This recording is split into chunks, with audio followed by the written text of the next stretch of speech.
Deze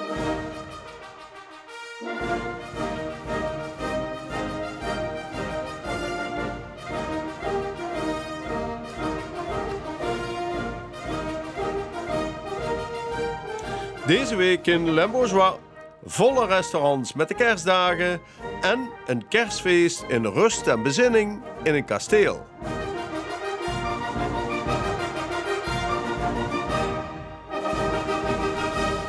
Nadat de restaurants 2 jaar achtereen vanwege corona dicht moesten blijven met de kerstdagen, kunnen ze nu, als ze open willen, weer vol aan de bak. De belangstelling is groot. Het is eigenlijk bizar hoeveel belangstelling er is. Ja, mensen willen echt weer? Mensen willen echt weer, dat merken we aan alles. Helaas moeten we ook mensen teleurstellen, omdat er te veel aanvragen zijn. Dat heeft niet zozeer met personele bezetting te maken, als wel met de ruimte die wij hebben in de stoelen en in de keukencapaciteit. Dus wij zijn de eerste kerstdag volledig volzet, zowel voor lunch als diner. De tweede kerstdag zouden we nog wat gasten kunnen ontvangen voor lunch en diner. En op kerstavond zijn we ook helaas helemaal al volgeboekt.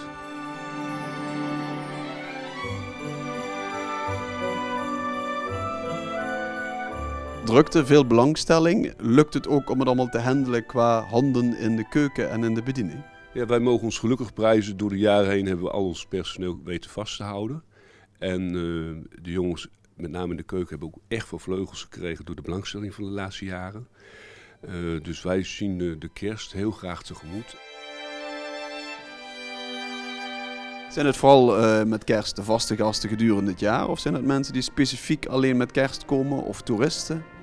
Veelal vaste gasten die wat komen door het jaar, wat dan met families komen, maar ook in samenwerking met arrangementen Kruiseren Hotel die wat daar slapen en hier komen dineren. Is er weer belangstelling voor een ouderwets kerstdiner? Ja, het zit vol. Zowel lunch als diner, dus dat is goed. Speciale sfeer met kerst. Ja, meer en meer mensen in de horeca die dan ook vrij willen. Maar hier wordt er volle bak gewerkt. Ja, nee, dat zit wel goed hoor. Want iedereen heeft een dag met Kerstmis vrij. Ze kunnen aangeven een voorkeurdag. Geldt ook fout opnieuw. Je werkt de 31ste en dan ben je de eerste vrij of andersom. En dat is wel, denk ik, belangrijk om medewerkers ook enigszins tevreden te houden. En ook de kans te geven om Kerstmis te vieren. En niet alleen maar te werken.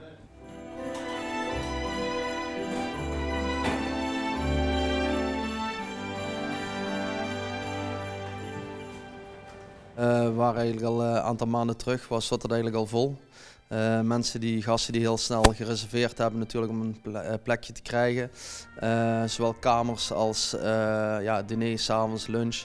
Dat is vrij snel uitverkocht. Met de feestdagen, ja, iedereen wil een beetje kerst vieren. Lukt het om voldoende personeel gemotiveerd te hebben om in de keuken en in de bediening te staan?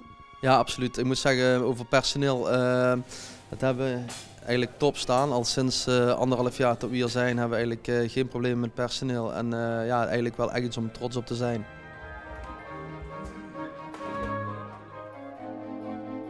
De feestmaand december is in volle gang met overal kerstlampjes, kerstmarkten en natuurlijk ook volle winkelstraten. Maar je kunt ook de voorbereiding op Kerstmis heel anders doen. Zoals hier op kasteel Amstenrade. Ja, hier in het kasteel is ook al een beetje kerstsfeer, maar toch net weer een tikkeltje anders dan we gewend zijn, hè? Dat zou kunnen. We proberen te wachten voor de kerst en dat is 24 december, dus we hebben een hele adventstijd. Ja. En niet al weken van tevoren al een grote boom, et cetera. Nee, die komt een paar dagen voor kerst en die wordt pas voor de kinderen openbaard op de 24e in de avond. Ja, want dat was eigenlijk de traditie. Ja, wij vieren kerst eigenlijk van kerst tot 2 februari. Dat is Maria Lichtmis. Ja. Dus onze kerstboom blijft staan, maar is wel een beetje uitgedroogd. Maar dan kun je die grote wonder van Kerstmis meemaken, genieten, digereren, zeg maar. Ja. En nu zijn we nog niet daar, we zijn aan het wachten. Ja. Advent.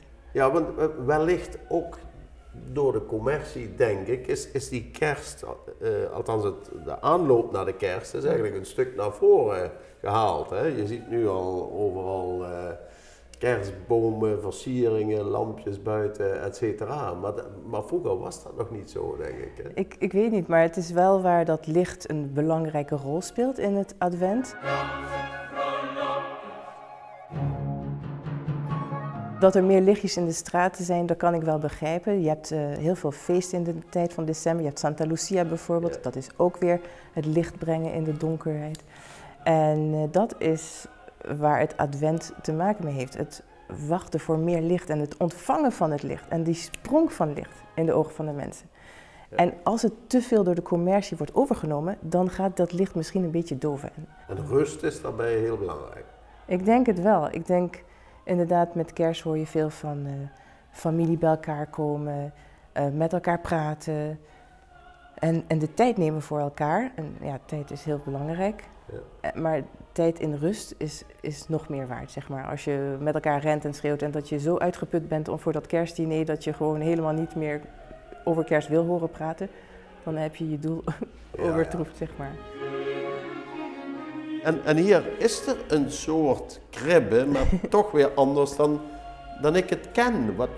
Wat is precies de betekenis daarvan dan? Maar het is te maken met de kribbe van de Santon de Provence. Dat is een Franse verhaal.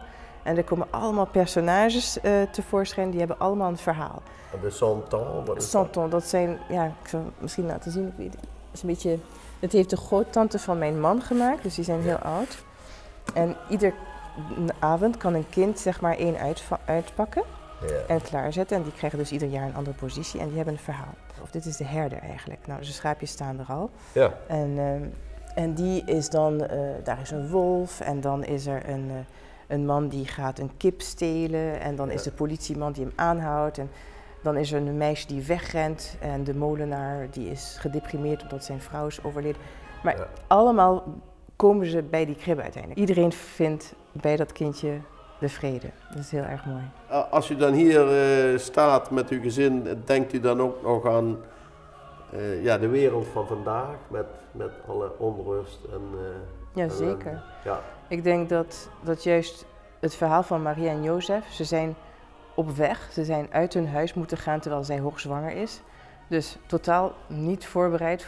Je moet je kind, daarna moeten ze vluchten. Dus het heeft echt met iedereen te maken. Zwangere mensen die geen geld hebben, die niet weten waar ze naartoe moeten. Vluchtelingen, die herders, de geleerden, de 3 koningen die later bijgeroepen worden. Dus alle andere volken. De oppressie van de Romeinen in die tijd. Hè?